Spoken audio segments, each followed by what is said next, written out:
Thank you for joining us again during this intense training week. So this afternoon, we will listen to two presentations by two figures who are real living examples of successful leaders and entrepreneurs in the music and cultural sector. But before starting, I would like you to reflect on one point. What does it mean to be a leader in what you do? To me, being a leader, it means to lead. Like to be on top of things, to be up to date with your knowledge of the sector and in general to what happens in society. To be a leader, you need to know what is out there for you and for your career as an opportunity and as a challenge. And of course, the big elephant in the room in the 21st century is technology. It's out there.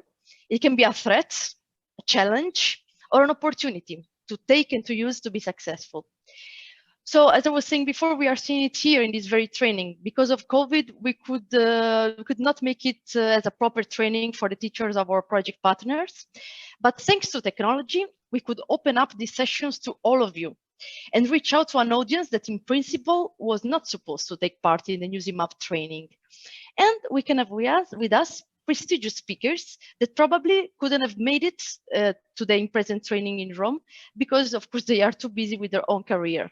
And this is the case for the next speakers. We have the pleasure to have with us a real successful entrepreneur in the cultural sector, a true example of leader in what he does for music. So I have the pleasure to introduce you to Till Janczukowicz. He has more than 20 years of experience as an artist manager, producer, and concert promoter. He organized the European tours of the Metropolitan Opera. He's the founder of the Abu Dhabi Classics, and he organized the debuts in the Emirates of the New York, Berlin, and Vienna Philharmonics, and also of Daniel Barenboim, Simon Rattle, Zubin Mehta, Yo-Yo Ma, just to quote some famous names. In 2015, Till founded Idagio, a leading streaming service for classical music. I now give the floor to Till. Yeah, thank you very much for this very warm and nice introduction. I'll first of all try to share my screen with you. Can you see it? Yes. Now you should see a white screen and nothing else. Yeah. Okay, good. Yeah, so I will try to walk you through within 10-15 minutes what we have been doing at Idagio and why, to give as much as possible time to Q&A, because I think we are living in a very special situation that leaves many of us with a lot of questions and significantly more questions than answers. So let me start. Everything basically started in 2014 when I asked one question, and that was already mentioned in the introduction. The question that I asked myself was, how can we use technology to sustain and even boost classical music? And where was it coming from? I think there are various factors. First of all, we are in classical music and in culture from the perspective of our audiences, our fans, our subscribers, our students, however you want to call them, but from the perspective of our audiences, we are in the entertainment industry. Why? Because we are competing for the attention, for the time, and also for the financial budgets of people. I think this is the fundamental thing. And after having spent much time in the classical music world, and I was very privileged to, you raised that earlier, I was very privileged to work really with great artists from an early period onwards. Maybe one thing that's important in this context, I'm coming from teaching. I'm a failed pianist. I stopped studying the piano. I started when I became friends with Christian Zimmermann. But my first job in the industry was running the masterclass at the Schleswig-Holstein Music Festival. So we're working with people like Kämmerling, Sacha Bronn, but also the Beaux-Arts Trio and others. So teaching is something that's very close to me. Number one. Number two, in my time as a manager, I got every day 3 to 4 CDs from young students, from people who would pay money to make a recording, who would invest time to find my address, who would find time to write to 199 other managers. So it's something where I understood how deep it is rooted in the artistic DNA to be heard. I want to be heard as a creative, as an artist. And this is one of the drivers. And what I realized is that in this industry and in this setup, in classical, we are more or less not in a position to compete with our competitors. And our competitors is Facebook, our competitors is Netflix, our competition is DAZN. So we are competing with all kind of instant gratification offerings that the internet may come up with. It's on my screen, it's on my device, I need to click and I get it immediately.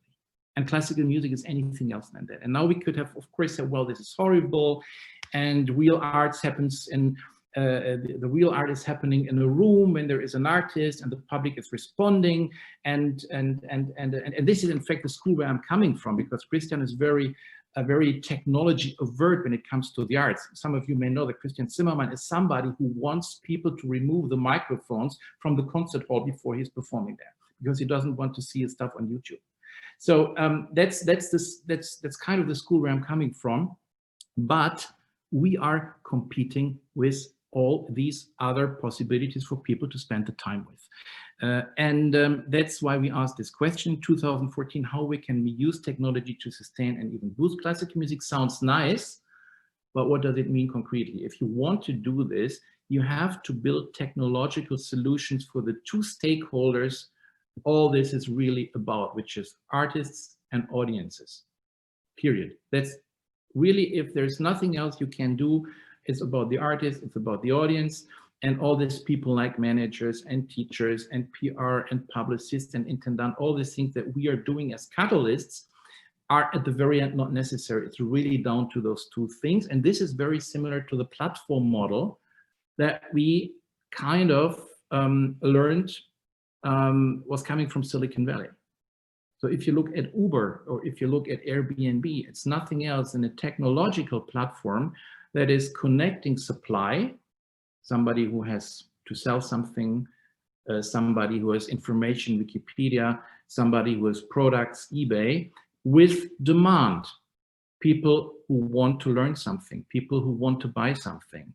Airbnb, somebody has a flat, somebody else needs a flat, so let's put them together on a technological platform. The same with Uber, somebody wants to go from A to B, somebody else is driving from A to B. Let's put them together on a technological platform. So this is the thinking behind it. And there's a very nice quote from a German sculptor, from Ernst Barlach, who once said, the art relies on two stakeholders, one who makes it, one who needs it.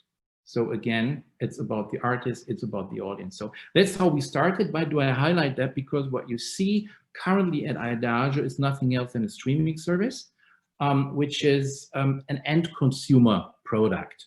But I was investing some time in this introduction in order to expose that it is not about this end consumer product, but this end consumer product is part of what is behind, and it's part of the thinking, the underlying thinking. So if you want to do something in technology in a meaningful way, and you could say we were a startup at the beginning, and there's a nice quote about startups, the biggest problem of startups, and the biggest failure of startups is that they're solving problems that don't exist. Because I can do something with technology, I try it, but people really don't need it. So where did we start? We started with solutions for audiences and artists, as I said, but we come to that in a moment. So classical music streaming. In 2014, 2015, it was obvious that the future of listening to music outside the concert hall is streaming. Spotify, Apple Music, and so on. And we all know that tracking down, finding classical music on the streaming platform in an ordered and a systematic way isn't possible because the metadata isn't there. So this is something we have built. Why did we look at streaming? I give you some numbers. Goldman Sachs very early already said that audio streaming is one of the fastest growing markets worldwide.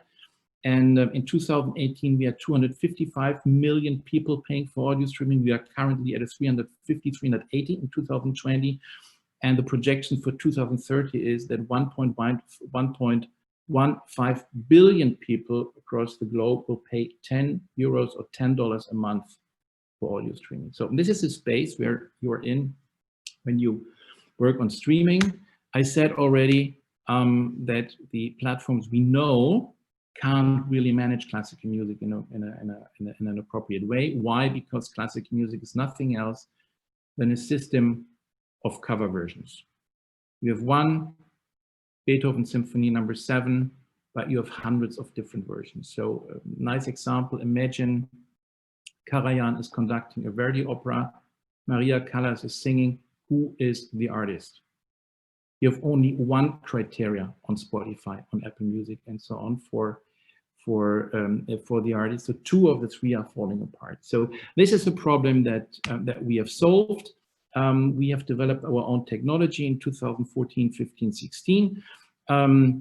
Built Idagio as an audio streaming platform at the beginning. Definitely looking into the future for the next generation of audiences and artists. Again, we are coming to artists in a second, but this is where we are coming from. So status quo is we are quite successful. I think from a classical music perspective, we are, or from a classical music industry perspective, we are very successful. We have been voted by Time magazine as one of the 100 best inventions in 2019. We have built the world's biggest classical work database, where really we went into museums with librarians, musicologists, put them together with software engineers, did build our own database. We have more than 2,000 license deals, so nearly anything that you can license for audio streaming, we have licensed, from the big labels to the major labels to independent labels, small labels, broadcasters, many direct licensing deals ranging from young prize winners of Jugend musiziert in Germany up to the Vienna Philharmonic, any in between we have. Direct publishing deals, also one of the ideas. Also something I learned, we are offering this, but the hunger of artists to do this only comes up if really it's being needed. And I think it's a human phenomenon. As long as I get along somehow, well, nice, it's there, but I do other stuff. Now we see this increasing, because if you look at Idagio from an artist perspective or from an orchestra perspective, you have your entire audio recording legacy on one place online. And now we see more and more orchestras coming to us and say, wow, that's an interesting thing. When, for example, working on a CRM, customer relation management, reaching out by email to our subscribers. Oh, it's great that the San Francisco Symphony recording legacy is on platform. We can use this for our marketing efforts. So this is the kind of feedback we are getting more and more. We have more than 35,000 reviews on the App Store, so people love it. Apple loves us. They've featured Idagio in more than 2 million countries as App of the Day. But I don't say this in order, it's not a promotion thing. It's just a snapshot of the status quo. And I said from a classical music perspective, it's nice. From a venture capital perspective, we are small. And so we have been growing through venture capital. We have raised a lot of money. We, for some times, had 80 people working in our team, because we were looking at all the tracks, all the sound files that we were getting from the rights holders manually, because the information is simply not there when you're getting the catalogs from the labels. So this is a kind of status quo, and this describes our value proposition for audiences. But what is the case with artists? And this is, as I said during my introduction, the thing that always drove me personally. And I also have to give a little insight on how we are structured. Of course, I didn't do Idagio alone. I had the idea and kicked it off, but you need very, very different skill sets to build something like this. You need a classical music competence. Of course, you need to know the artist. I'm the guy bringing in, let's say, the old world network, because classical music is a kind of archaic business. Nobody would pick up the phone if a startup from Berlin would call the intendant of the Salzburg Festival. It's a kind of the industry we're in. But at the same time, my co-founder, Christoph, he had already launched a streaming service. He launched Simfy, which was even a little bit earlier than Spotify. And he has a technology mindset.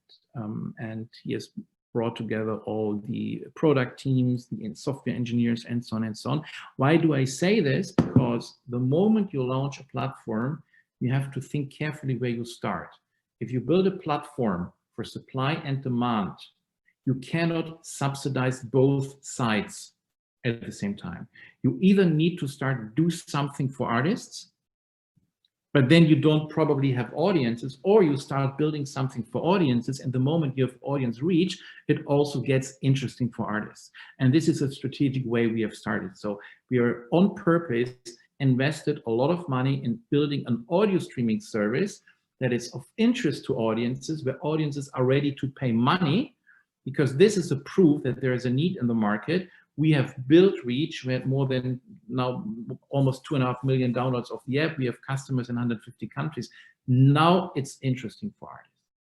Before, it would not have been interesting for artists. So it's a permanent development. So where do we stand? In March, we all know what happened. I'm just walking you through facts we all know, but I think it's important at this stage to repeat this. The classical music ecosystem nearly imploded overnight. And that was, for us, the moment to do a shift that was planned since a long time. So we didn't start doing new things because of COVID. But what we have witnessed is that the behavior, both of audiences who were moving online because they couldn't go to concerts anymore, and from one day to the others, this living room concerts and all this other stuff started. So they would move to online as artists were moving online. So because of the pandemic, we have seen a behavior shift in a day or two that probably had not happened the next 5 years without the pandemic. So this is something to mention here. And of course, we know it, concert and opera performances got canceled. Business models that rely on box office revenues are dying. I mean, Marco Riaskov, having this beautiful series at the Concertgebouw in Amsterdam for 30 years, master pianist, isn't there anymore. Artists and venues without income for the foreseeable futures, managers, publishers, out of work. I have been opening the European office of Columbia Artist Management in 2000. I was working with Ronald Wilford, one of the most controversial, but also interesting, exciting managers classical music has ever seen. Columbia Artists doesn't exist anymore. They filed for insolvency on August 31. And I think we are going to witness more of these things after October 30, once the UK government is going to stop subsidies for certain businesses. So this is all tragic, and we know this, institutions closing and so on and so on. At the same time, at the same moment, as I said before, online is taking up. Artists need new revenue streams. Sorry, there's a mistake. Artists need new revenue streams. Orchestras, venues, and managers need online options, and audiences are missing live performances. They need experiences, and they want experiences from the comfort of their home, and they don't want to miss them. So this is a kind of overall setup we are currently in. And I give you now some thoughts on how I personally believe a platform like Idagio should look like, and to make it very, very neutral. So far, if you subscribe to an audio streaming service, you subscribe to that service like you subscribe to electricity or water. You pay a certain amount a month, $9.99, and you get access to something. In this case, you get access to sound files that carry more or less the entire classical music, humanity has recorded up to date. This is what you get. What you don't get is personal curation, proximity to artists, the social layers that are one of the most important elements of the space we are in, because as I said initially, a concert is a social thing. And if you look at what happens in the concert hall, and it can be a concert hall with 2,500 people, it can also be a concert in a living room of somebody with 20 people listening to you. What is happening, you have these two layers. You have, first of all, the social interaction between the artist and the public, with it both ways. Because as an artist sitting on stage, of course, I feel my public. I feel if what I do is inspiring. And we all probably know this magic moment. You're sitting in a big hall and there is a general pause and 2,000 people don't breath because it's absolute silence. So this is magic, and this is something that artists are feeling. This is something that audiences are feeling. And this is something you don't get, of course, if you're listening on a device to a pre-recorded sound recording. Layer number one. Layer number two, as an audience, you don't only go to the concert in order to listen to the music, and this is something that some institutions are currently facing in a very dramatic way. People go to concerts in order to meet people who have the same passion. So the content, the music, keeps people together. The content brings people together, but the content is not the reason why people go there. People may go to a concert because they're happy to have an excuse to switch off the mobile phone for 3 hours. They may be happy to go to a concert because they see friends they may see next weekend. They may go to a concert because they may see people they have not seen. They may go to concerts because it's a part of a social self-disclosure process. We are part of this group that is brought together because of this content, and that can be classical, that can be jazz, that can be any genre. And we see that we have all these communities around a certain music genre with very different lifestyles. So all these aspects have to be taken into consideration when building and trying to come to the next level in classical music. And what we are trying concretely now on Idagio is to translate real world concert into online formats. So this is not a filmed concert, it's something else. And if you go a little bit further, so what is it what people really want? This is the big question. We are currently having some hypotheses, and we are prioritizing our ideas and we are testing them. But as I said, is it a filmed concert? Should it be for free? Everything has been for free. I think it's a dramatic devaluation of the arts. Artists need to earn money, and we need to find ways to make this possible online. Should it be ticketed? What is the value for the customers? I think one of the very, very important questions. Now, going further, and that always depends, of course, on who's sitting in the audience. But if I'm an artist, if my daughter or my son would say, "Daddy, I want to become an artist," I mean, the question I would ask her or him is a very straightforward one. Why should anybody care about your version of Beethoven Opus 112? If you want to become a professional artist, I think we really have to answer the question about the relevance. And this is something I've spent some time in December last year, January, February this year in the United States, not as a manager anymore than like in the past, but speaking to many people and orchestras, promoters, and so on. And I think the way how Americans are forced to ask the question, what is my responsibility towards the community, is something we are going to witness and something that we have to introduce here. I do know, and you may know that as well, if you go to Juilliard School and you make your examination, you make your concert, and you're finishing your studies, you have to moderate your concert. You have to be an advocate of your music. And the way you talk, the way you engage with the audience is flowing into the note that you get. Now, I've spoken recently to some people teaching at European colleges. They didn't know anything about it. And I think the question for the relevance of what we do is something we have to be prepared to answer that in a very, very meaningful way. Now, going to that, the question to ask, I think, is what do audiences really want and what do they need when it comes to classical music?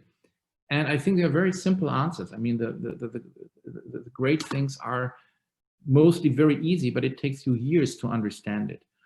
I would break it down in a very simple way. When it comes to classical music, first of all, I want to listen to this. I think the use case is close the eyes. At the same time, we are visual animals. Yes, we also want to watch, but we have seen that all the video alone, standalone platforms were not a success commercially. They don't work. So there seems to be something that prevents a economically large enough group of people globally to pay an amount of money per month in order to see orchestra musicians moving their arms, to put it like that. So this is something we have learned. However, we do know that, for example, when it comes to the digital concert hall of the Berlin Philharmonic, everybody is looking these 3-minute videos, rehearsal excerpts, because they are for free. And it's very interesting, it's very entertaining. But it's short, it's 3 minutes. It's not 60 minutes, it's not 80 minutes. So I think this is very important. Another thing is 48% of people listening to classical music say, I want to learn something about classical music. I don't know if this is the case with rap or with pop or with folk music. I think this is really something characteristic. So classical music has something special. It's something that excites people, and something, a personal observation that I made very often, it's interesting to me. If I meet somebody and the person asks me, what business are you in? I'm in classical music.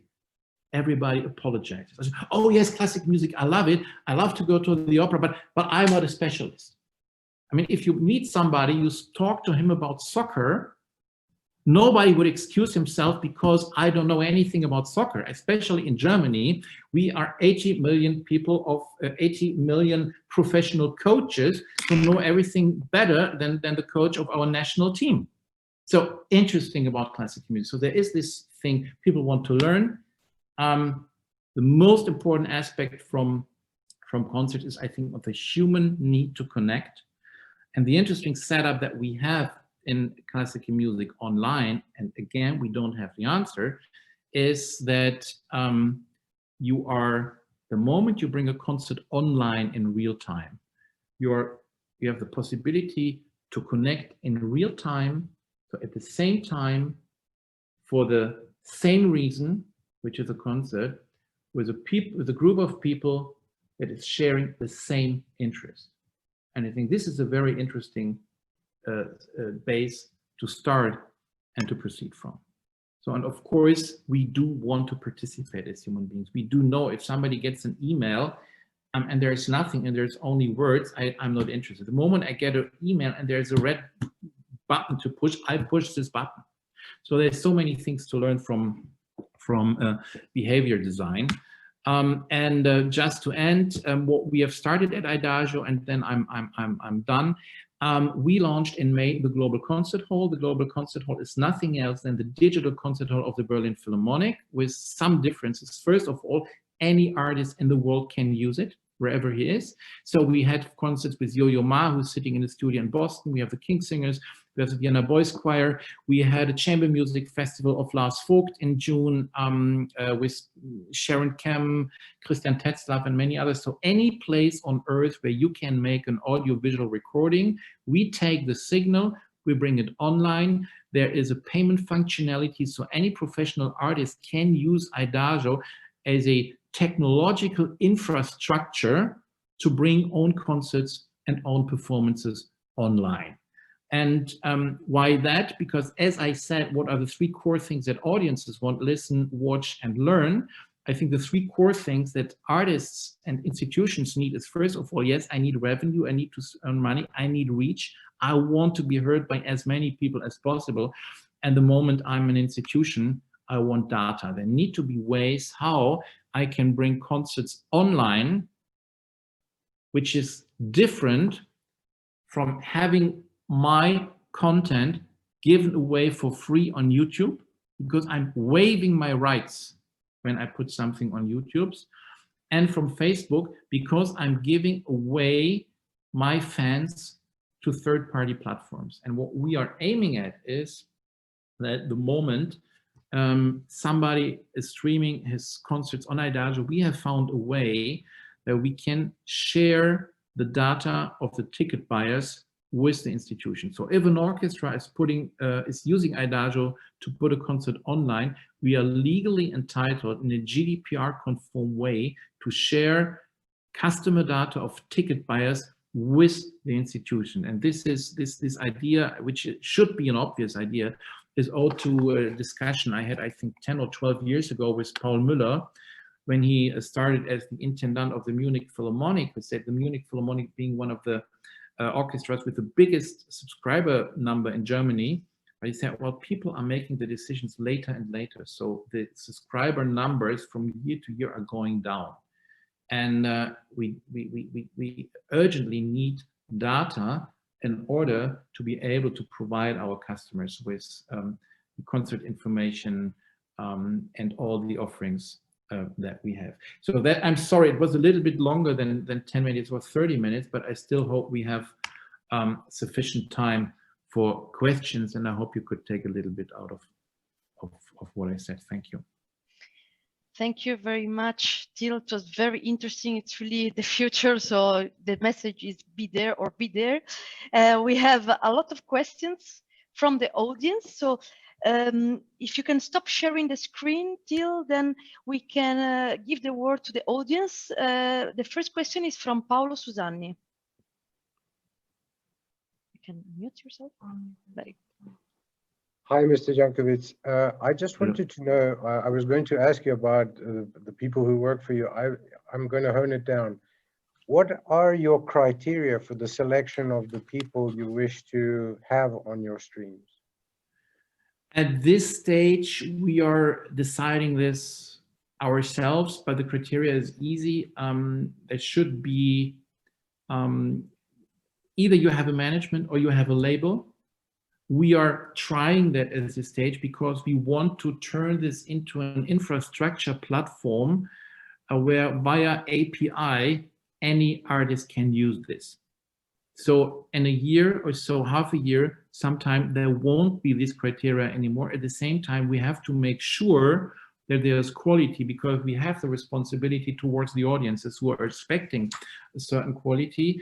At the same time, we want, of course, to open this up for young artists. And what we do at this stage, we have kicked off a collaboration. Well, we are talking to some colleges. We had something with, from the Musikhochschule Karlsruhe. I was on the phone yesterday with the Manhattan School of Music. We talked to other colleges, and we have Thomas Hampson coming in as a kind of curator for anything that has to do with young artists, be it either competitions, be it colleges, or be it recommendation.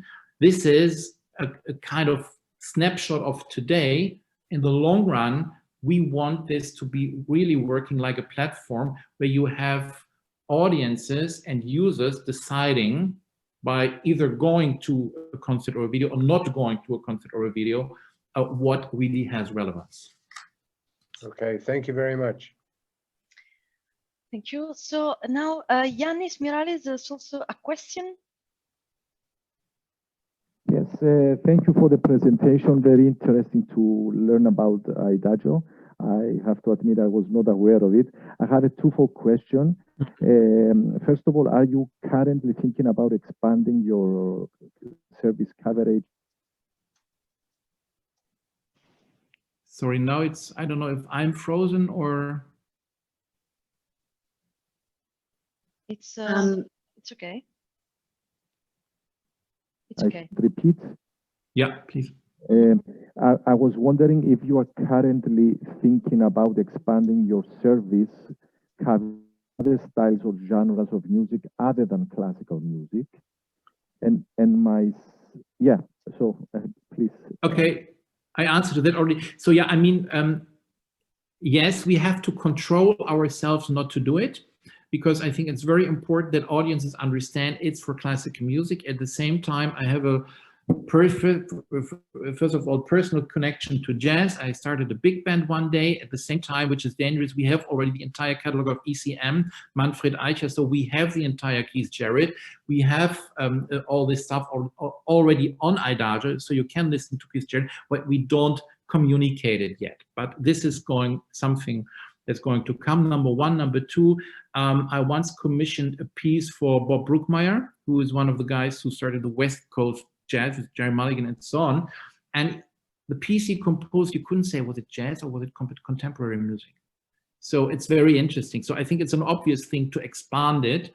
But since Idagio is a relatively new and unknown brand for most of the people, at the beginning, it's about classical. Okay, thank you. And the second part of my question was whether you cover or address classical music, meaning works and composers that are coming from diverse or underrepresented areas or countries, for example, not Germany, France, Italy, UK, whatever, United States. Is there such an initiative within Idagio to consider? We are welcoming and reinforcing this wherever we can. So people who hear about us, they get in touch. We have, for example, a classical composer from Iran, and he is very happy that his recordings are available. I think three or four pieces that are available on Idagio. We have, at the same time, at this stage, not, let's say, a task force that is working on diversity. Let's put it like this. Because classical music, I don't want to enter into this, but I mean, there is a fact that classical music for many centuries has been composed mainly by old white men or young white men, maybe in the 16th and 17th century. That's a given, but at the same time, it's a given that, of course, anybody with quality, providing quality, anybody with inspiration has its place on this platform. And this is one of the characteristics of a platform, that you don't have a gatekeeper who, according to some criteria, be they modern or maybe be kind of looking backwards, you don't have this criteria anymore. No gatekeeping. Everybody should be motivated, and we want to make it easy for everybody to use the platform, especially for composers. Thank you very much. Now, Michelangelo has a question. Hello, grazie. Thank you for your presentation. I would like to go again on YouTube. You mentioned it shortly. And recently, YouTube opened to the possibility, to pay for downloading and keeping files and videos. And so how do you compete, and do you relate to this platform, which is already there, of course, and has thousands, millions, billions of recordings? Thank you. Yeah. First of all, we are unbelievably small, and YouTube is unbelievably big. So we can't compete with them. YouTube is YouTube. I believe that if you have a certain interest in classical music, there are things you may be interested in. First of all, a clear structure. Secondly, you may appreciate, let's say, a safe home when it comes to copyright. Number three, you may appreciate sound quality. We are currently streaming in CD quality. We may soon, once we are going to launch in Japan, stream in high resolution 24K. So all these are criteria that are important for people. Number four, and this is something that experience tells us, classical music audio streaming has two main competitors. Number one is YouTube. No, YouTube is number two. Number one is the radio. So the place where most people on earth in numbers are listening to classical music is radio. Number 2 is YouTube. I also use YouTube. I mean, the moment I know, oh, there has been a recording, or Arthur Rubinstein once said in an interview that with the Schumann Quintet, of course I go to YouTube, because we all know if something does exist, we go to YouTube, but it's a different use case. I think if I want to sit down and actively listen to something, I probably will not use YouTube. I may use a CD or a vinyl or a streaming service. So, and I think there are different value propositions around one content category, in our case, classical music, that applies to different situations of the days, that apply to different use cases. And YouTube is always going to stay, YouTube is always going to be bigger, but there is a sufficient a large enough number of people who appreciate getting the repertoire and the music they want via a streaming service like Idagio. Thank you. Thank you. Now the word to Daniela Macchione. Yes, thank you. Partially, you already answered to my questions. There are two questions. The first was about the way an artist can publish his or her music on Idagio, and you already partially answered to that. And since you focus on artists and audiences, I would like also to ask if there is a way for an artist, once his music is published on the platform, to get feedbacks from the audience through blogs, email. I'm thinking of my students, let's say, after they take their degree, talented people who would like to show also to stay on the platform as a window. If they can have the same kind of feedbacks they might hope to have after a concert, a recital, in a concert hall. So, but I think actually you already answered to both of these questions. Yeah, thank you very much. I think this is your raising, I think, a very, very important point here. I think what I did not say specifically when it comes to the experience of the Idagio Global Concert Hall as it looks today, we do have a virtual green room after the performance, and we do have a chat functionality. So people during the concert can chat, they can ask questions, and these questions are taken on and artists are responding to them, which is a first step. I mean, this can, of course, if I am a composer and my music is there permanently, people permanently should have the possibility to take it, to recommend it, and we want to foster this interaction. But we are at the beginning of this, but I think it's a central point that you are raising. Thank you. Now Carla Conti has also a question.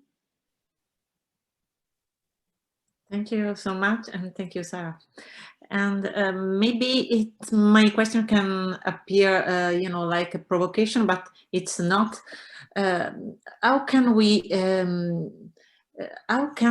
the loss of the rituality, and we can say also the sacrality of living concert, can be repaired?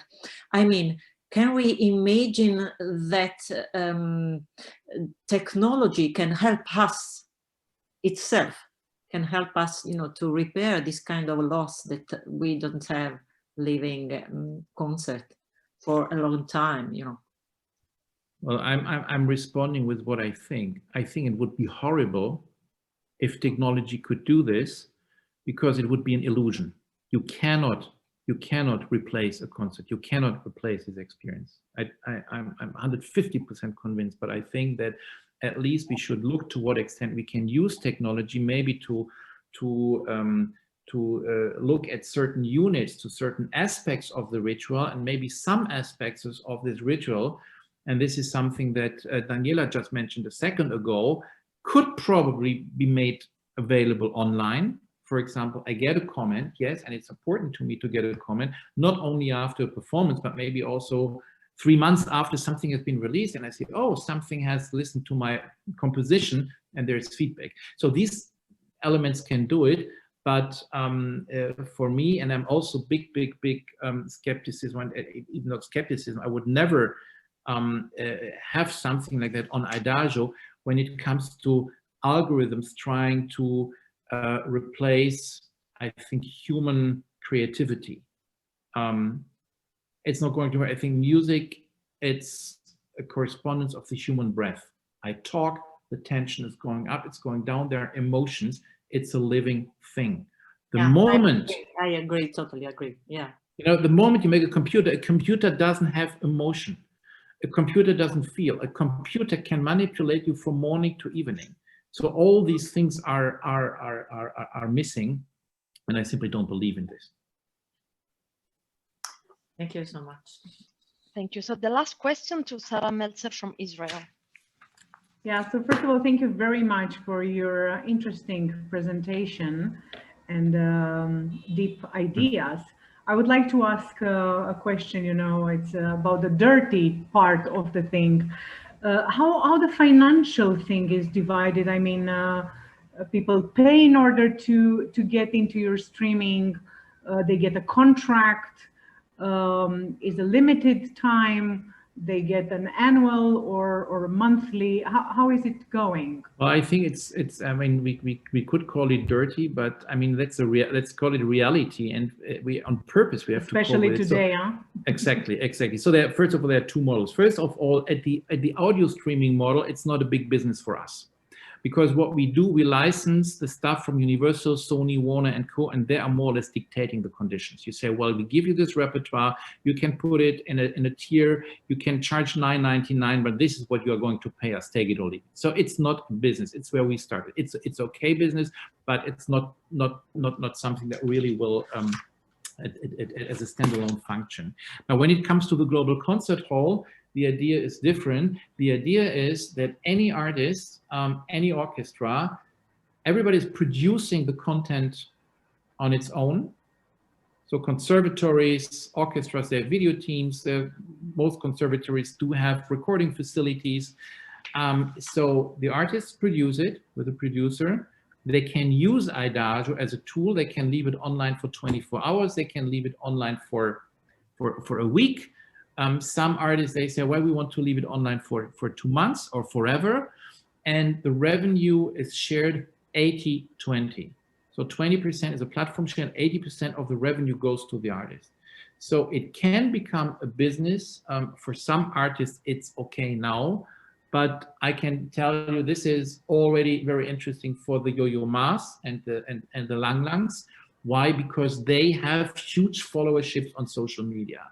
It's okay for single artists. We do have single artists who are doing well. If you sell 200, 300 tickets and you have got your production set up, it's okay. But we consider this to be the beginning. But one word, how does this work in general on platforms? It's worth to have a look at the education platforms coming from Silicon Valley, like Coursera and others, where the models is, if I, as a teacher, bring the student, I get 80%. If the platform brings the student who pays for it, the platform gets 80%. So all kinds of models where we don't have to reinvent the wheel, it's already there. But the idea is to really incentivize and motivate artists and orchestras to use it in order to use their own reach to monetize. Thank you, sir. It's almost a managerial contract, 80-20. Yeah. Well, I never charged 80. I charged 15. But no, that's fine. I'm not going into your. That's fine. Thank you so much, sir. Thank you very much. Yeah. Thank you. So just like to wrap up this presentation with a point raised by Esther that I would like just to share with you. So she's just asking, wondering, are we focusing enough on training of our artists and students to be focused on their audiences? Do we talk about this inside our classrooms? So I leave you with this question, and I would like to close this session. Thank you to Till for your wonderful presentation, to the audience for all your contributions.